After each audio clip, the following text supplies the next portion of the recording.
Welcome children, जोहार। आज हम लोग क्लास 8 के यूनिट 3B के पोएम भारत आवर लैंड के MCQs को पढ़ेंगे। So let us start. Question number 1, who composed the poem Bharat our land? Bharat our land poem की रचना किसने की है? Options are William Wordsworth, Bankim Chandra, Subramania Bharati, Rabindranath Tagore. और सही आंसर है सुब्रमण्य भारती। भारत आवर लैंड कविता को सुब्रमण्य भारती ने लिखा है। Question number 2, which mountain is described as mighty in Bharat our land? Bharat our land कविता में कौन से पर्वत को शक्तिशाली कहा गया है? ऑप्शंस हैं the Himalaya, the Shivalik, the Satpura, the Vindhya. और सही आंसर है the Himalaya. Bharat our land कविता में हिमालय पर्वत को शक्तिशाली कहा गया है। Question number 3, which river is described as generous in the poem? इस कविता में किस नदी को दयावान कहा गया है? ऑप्शंस हैं the Godavari, the Ganga, the Brahmaputra, the Krishna. और सही आंसर है the Ganga. Bharat our land कविता में गंगा नदी को जेनरस यानी कि दयावान कहा गया है। Okay children. Question number 4, what is the meaning of Peerless in the poem? इस कविता में पियरलेस यानी कि जिसका कोई जोड़ा ना हो किसे कहा गया है? ऑप्शंस हैं मीनिंगलेस, मैचलेस, फियरलेस, मीनिंगफुल। और सही आंसर है मैचलेस। बच्चों, मैचलेस मीन्स होता है जिसका कोई जोड़ ना हो, यानी कि पेयरलेस का मीनिंग है matchless. Question number 5, what type of warriors have lived here according to the poem? इस कविता के अनुसार इस देश में किस तरह के वॉरियर्स यानी कि सेनानी, किस तरह के सैनिक इस देश में रहते थे? तो ऑप्शंस हैं गैलेंट, वेरियस, एग्रेसिव, नन। इसमें से किस तरह के सैनिक यानी कि पोयम में किस तरह के सैनिकों के बारे में वर्णन किया गया है? तो ऑप्शन राइट ऑप्शन है गैलेंट। गैलेंट मीन्स होता है बच्चों वीर, बहुत ही ज्यादा बहादुर।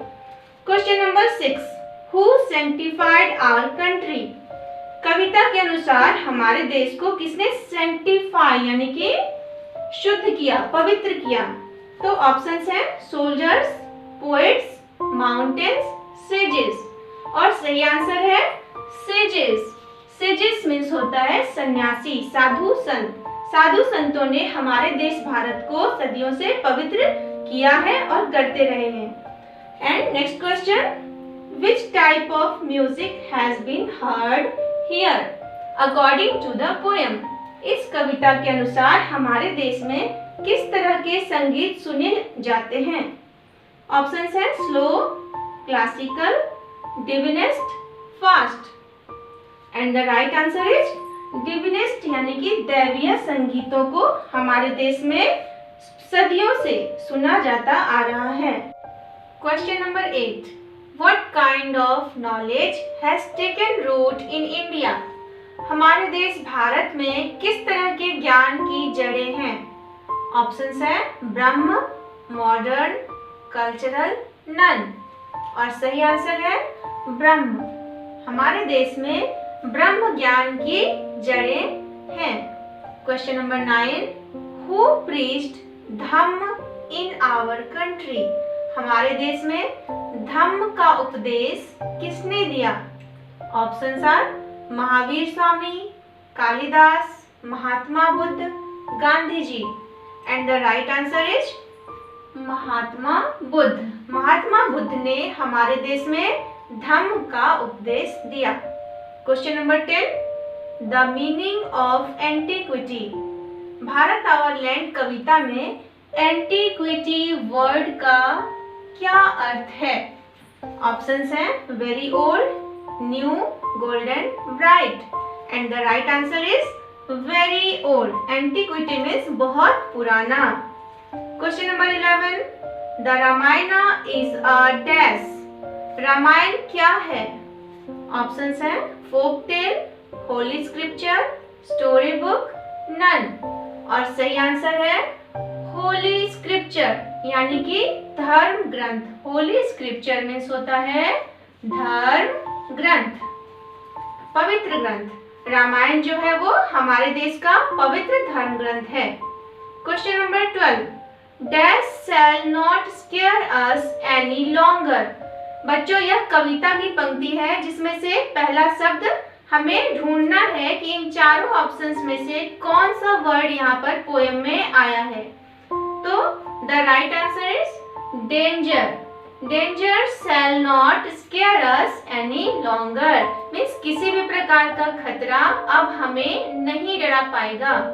Question number 13, dash overflows on our land according to the poem.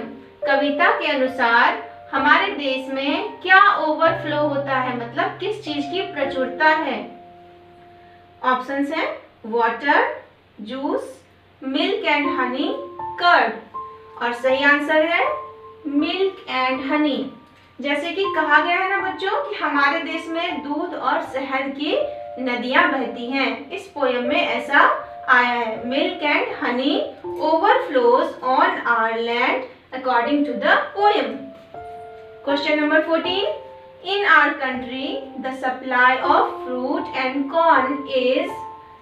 तो यहाँ पर आपको चुनना है कौन सा सही शब्द होगा। हमारे देश में फलों और अनाज का सप्लाई मतलब उपलब्धता कैसी है।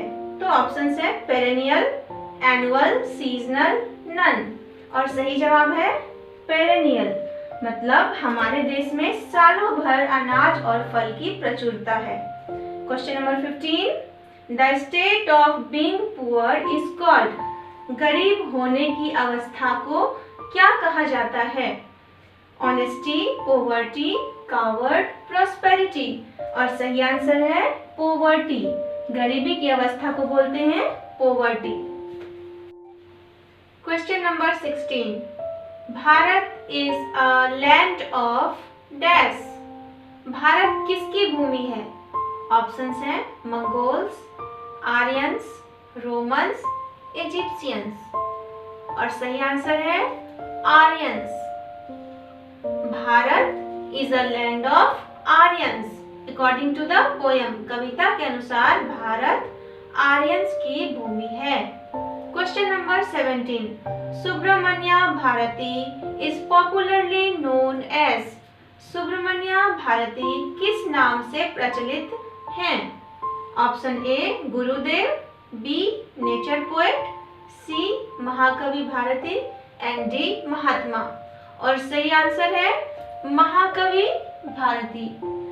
सुब्रमण्य भारती को महाकवि भारती के नाम से भी जाना जाता है। Question number 18, in this poem the poet tells us to praise। इस कविता में कवि हमें किसकी स्तुति करने को कहते हैं। ऑप्शंस हैं आवर मदरलैंड, गॉड, ट्रीज, सन। और सही आंसर है आवर मदरलैंड। हमारी मातृभूमि को कवि ने कहा है कि हमें अपनी मातृभूमि की पूजा करनी चाहिए, उनकी ही स्तुति करनी चाहिए। Question number 19, India is a country of unity in dash. यहाँ पर खाली स्थान में कौन सा शब्द आएगा, इसमें से हमें चुनना है। Okay, option A culture, option B prosperity, option C diversity and option D none. बच्चों आपने अक्सर सुना होगा India is a country of unity in diversity. So the right answer is diversity, यानी कि हमारा जो देश है वो क्या है, यूनिटी इन डाइवर्सिटी मीन्स होता है विविधता। विविधता में एकता का देश है हमारा। Question number 20, the meaning of perennial का अर्थ क्या होगा। इस कविता में पेरेनियल का क्या अर्थ है। ऑप्शंस हैं continuous, annual, plain, optional. Perennial का अर्थ होता है साल भर पाया जाने वाला। So the right answer will be continuous, जिसमें कोई बाधा ना हो, निर्बाध, हमेशा पाया जाने वाला। Okay children.